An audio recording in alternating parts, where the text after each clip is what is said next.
Senator Jamisita May Pashlikai is my eldest daughter.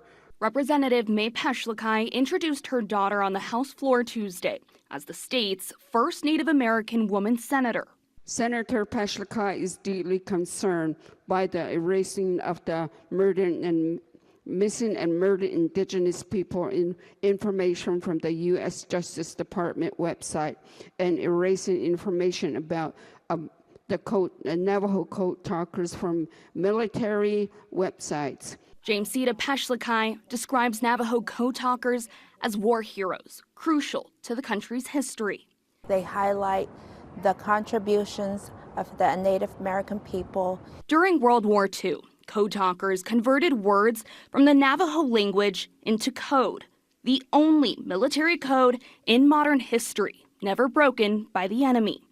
Most code talkers are no longer living today, but for decades, their legacy has been preserved. We had our civil rights movement and contributions of Native Americans highlighted in a lot of government buildings, land acknowledgements. But this week, references to their contributions during World War II disappeared from federal websites.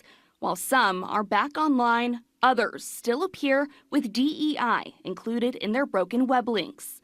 We are going backwards in history because we're trying to erase an entire people, and that is where it starts. The Navajo Nation president emphasized code talkers should not be lumped into DEI initiatives, something Republican State Representative John Gillette agrees with. Let me ask you this. Do you feel like DEI and the Navajo code talkers should be in the same sentence? No, not at all. I do not. I think the code talkers speak for themselves. They don't need any program or government body enumerating their skill, bravery, valiance on the battlefield. I don't need a government program to tell me these were rock stars of their day. Today, a Pentagon official told me they do not view or highlight the Navajo code talkers through race, ethnicity, or sex. The Pentagon official also said they have ordered the problem to be corrected. Reporting in Phoenix, Alexis Dominguez for Arizona's Family.